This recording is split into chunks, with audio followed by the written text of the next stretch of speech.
하나님은 어떤 분이시죠? 늘 강조하지만 하나님은 세상을 창조하신 분입니다. 창조의 하나님이세요. 그래서 오늘 본문 19절에도 보면 그와 같이 아니하시니 그는 만물을 지으신 분이요 그러죠. 하나님은 세상을 창조하십니다. 뭐 세상만 창조합니까? 세상에 사는 인간도 창조하신 거죠. 그래서 하나님이 창조하신 이야기들을 지금 오늘 본문에도 이야기하고 있어요. 16절 보면 그가 목소리를 내신즉 하늘에 많은 물이 생기나니 그는 땅 끝에서 구름이 오르게 하시며 비를 위하여 번개를 치게 하시며 그의 곳간에서 바람을 내시거늘.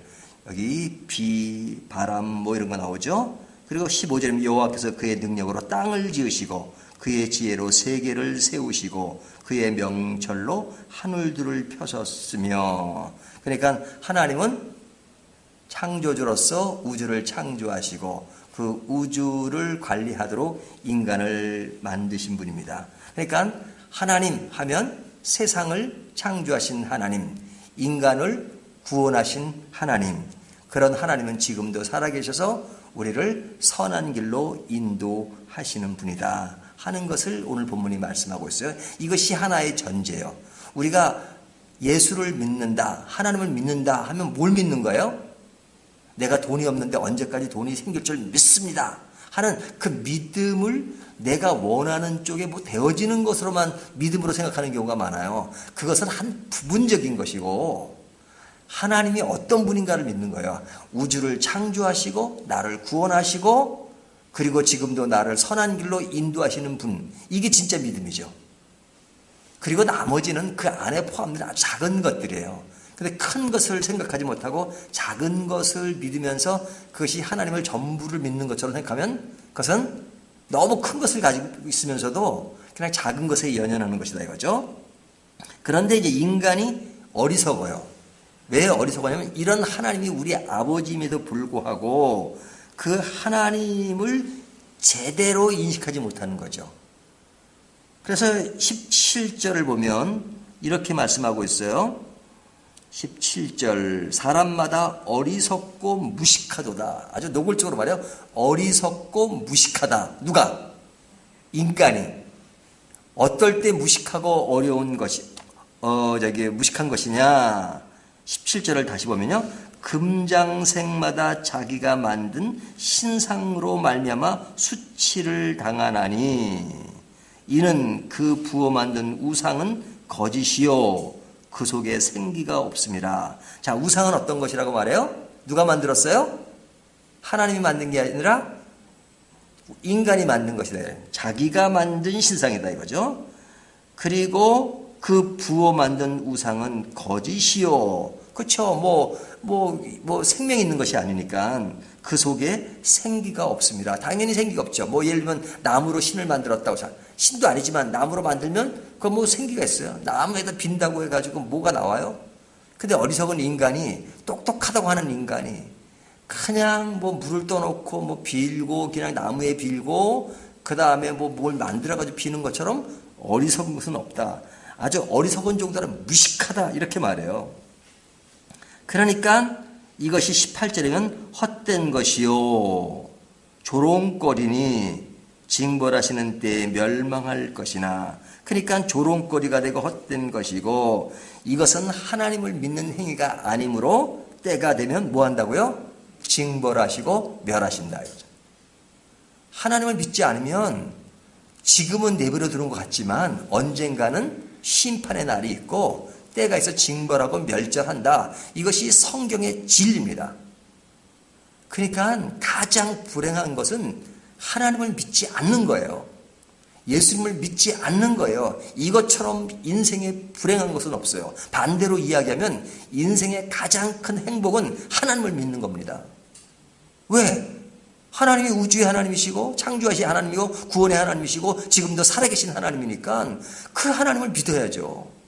온전하시고 완전하시고 능력의 하나님이시고 모든 것을 다 하실 수 있는 하나님이고 지금도 우리를 보호하시고 인도하시는 하나님이니까 당연히 그분한테 따라가야 되고 믿어야 되고 순종해야 되고, 그런데 그런 하나님을 외면하고 인간이 잘났다고 고작 하는 것이 인간이 만든 물건에 절을 해요.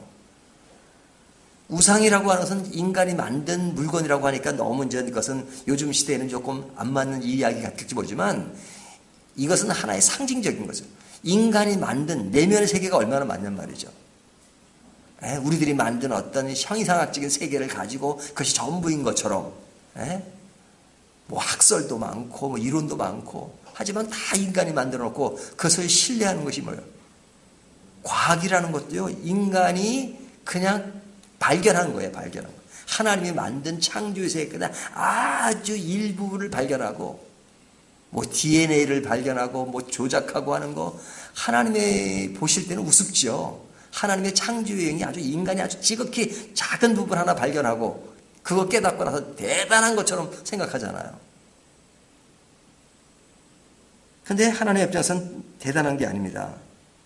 그러니까 인간의 어리석음, 무식한 것은 그 하나님을 외면하고 자기가 만든 것에 놀아나는 것이라 말이죠.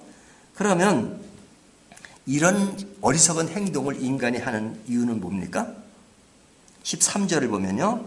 많은 물가에 살면서 재물이 많은 자여, 내 재물의 한계 곧 내 끝이 왔도다. 여기 재물이 많은 자요. 지금 이것은 바벨론을 향해서 하는 말씀이거든요. 바벨론이 당시에 굉장한 강대국이었고 돈도 많고 권력도 있고 힘도 있으니까 이 많은 재물로 인하여 자기들이 괜찮은 사람이라고 생각한다. 그죠? 자기들이 하나님보다 더 높은 것처럼 행동을 해요. 그러니까 어리석은 거죠. 그러니까 하나님의 징벌이 보이지 않아요. 자기들이 다 가지고 있다고 생각하니까 하나님의 심판의 때를 생각하지 못한 겁니다. 근데 하나님을 외면하는 것은 그 끝에 징벌이 있다고 말씀하셨잖아요. 근데 그것을 생각이 못해요. 자기들은 하나님의 도구로 사용되고 있으면서도 도구로 사용되는 이유를 알지 못하고 도구로 사용되는 것을 모르니까 바본 거죠. 어리석은 거죠. 이런 자의 결말이 어떤 것인가 하는 것은 뭐 어제 보면 오늘 보면도 계속 이야기하는 겁니다. 이런 자의 결말은 어떤 것이에요? 오늘 보면은 하나님은 보복하시는 하나님이다. 어제에서 계속 말씀하세요. 하나님은 보복하는 자다. 어떤 자에게? 하나님의 도구로 사용되면서도 그걸 모르고 하나님을 믿지 않고 자기 세계에 빠져 있는 자에게 보복하신다. 그래서 그 보복하는 이야기를 11절을 보면 하사를 갈며 둔군 방패를 준비하라. 여호와께서 매대 왕들의 마음을 부추기사 바벨론을 멸하기로 뜻하시나니 이는 여호와께서 보복하시는 곧 그의 성전을 위하여 보복하시는 것이라. 하나님 보복하신다고 말씀하세요. 어떻게? 바벨론을 도구로 이스라엘 치듯이 이제는 메대를 통해서 페르시아를 통해서 이제 바벨론을 칠 것이다. 이것이 하나님의 보복이다. 이렇게 말씀하고 계세요. 그러니까 바벨론이 하나님의 도구로 사용됐지만 또 이들이 심판을 받을 때는 다른 나라를 도구로 그들이 도구로 사용된 것처럼 다른 나라의 사람들이 도구로 사용돼서 그들이 심판을 받고 멸절하게 된다. 이렇게 말씀하시는 것이요.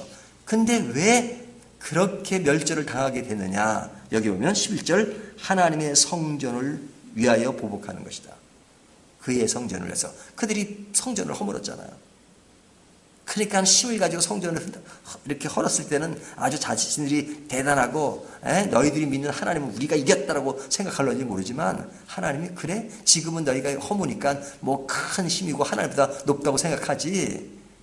좀 기다려봐라. 기다려봐라. 시간의 연속성이 있는데 그 안에서 인간은 자기들의 순간, 현재 그것만 본단 말이죠.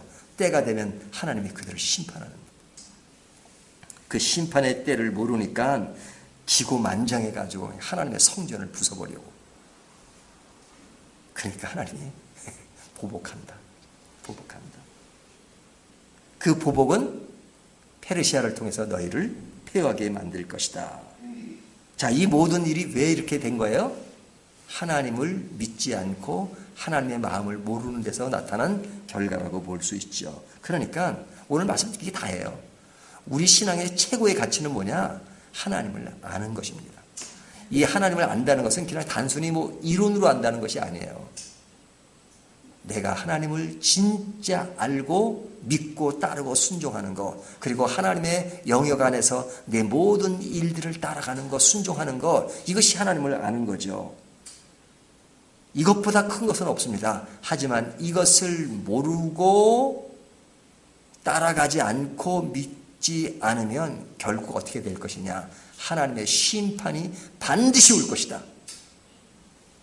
때의 문제다. 지금 그런 심판의 모습이 나에게 나타나지 않는다고 해서 결코 나는 심판을 면한 것이 아니다. 심판은 반드시 올 것이다. 그러니까 심판을 온다는 것은 우리에게 좀 두려움을 주잖아요. 하지만 그 심판의 때 믿음의 사람은 두려운 날이 아니라 도리어 희망의 날이고 구원의 날입니다. 하지만 믿지 않았던 어떤 사람들은 떵떵거리지만 그때 심판을 받아요. 그리고 믿었던 우리들에게는 희망의 날이고 기쁨의 날이고 즐거움의 날이고 한의의 날이고 아름다운 날이고 이 세상의 모든 좋은 수식어를 다 갖다 놓아도 말로 표현할 수 없을 만큼 우리의 구원은 완전한 것입니다. 그리고 그때 우리는 승리를 진짜 맛보는 것입니다. 그 승리를 지금 믿으면서 지금 느끼는 믿음을 갖고 더욱더 굳세게 살아가는 저와 여러분이 되시기를 주님의 이름으로 축원합니다.